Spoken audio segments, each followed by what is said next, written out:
मिर्जापुर को तो इन्होंने बदनाम करके रखा था। इन्होंने पूरे यूपी को, पूर्वांचल को माफिया का सुरक्षित ठिकाना बना दिया था। जीवन हो या जमीन, कब छिन जाए कोई नहीं जानता था। और सपा सरकार में माफिया को भी वोट बैंक के हिसाब से देखा जाता था। अब ऐसा नहीं है। अब हां, हमारे योगी जी और उनकी पूरी सरकार मेरा जो स्वच्छता अभियान है ना, उसको बड़ी बहादुरी से आगे बढ़ा रहे हैं। यहां पर यहां बराबर सफाई चली है।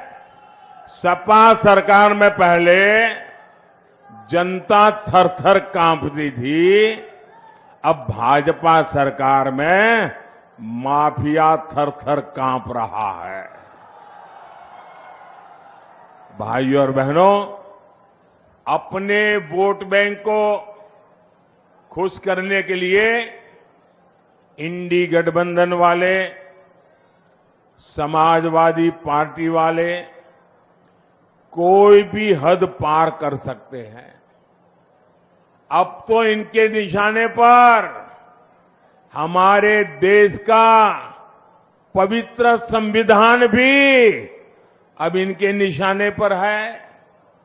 ये दलित, पिछड़ों, आदिवासियों के हक लूटना चाहते हैं। हमारा संविधान साफ साफ कहता है कि धर्म के आधार पर आरक्षण हो ही नहीं सकता।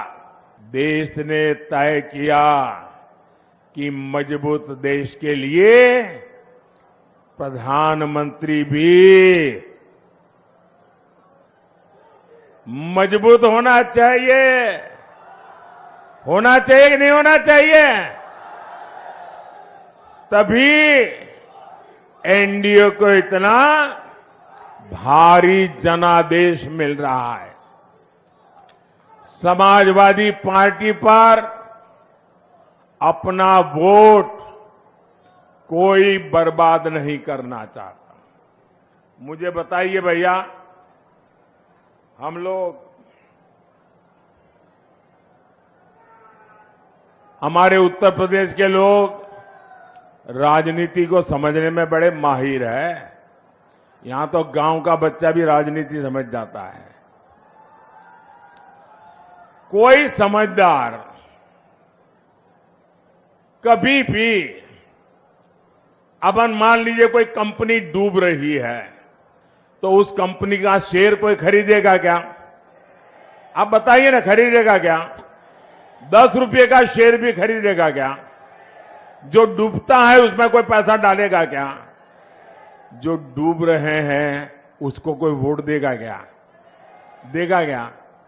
पता ही है कि इनका डूबना तय है, तो कौन वोट डालने की गलती करेगा भाई?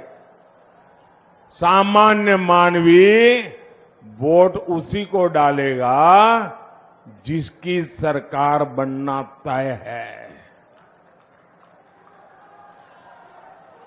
आप बताइए, आप मिर्जापुर में चौराहे पर जाके खड़े रहिए, किसी भी 100 लोगों को पूछिए कि मैं बताओ भाई किसकी सरकार बनेगी, 90 लोग क्या बोलेंगे? बताइए, क्या बोलेंगे? तो फिर वोट उसको ही देना चाहिए नहीं देना चाहिए? उसको ही देना चाहिए नहीं देना चाहिए? वोट बर्बाद करना चाहिए क्या? भाइयों और बहनों, इंडी गठबंधन वालों को देश अच्छी तरह जान गया है। ये लोग गौर सांप्रदायिक हैं, ये लोग गौर जातिवादी हैं, ये लोग गौर परिवारवादी है।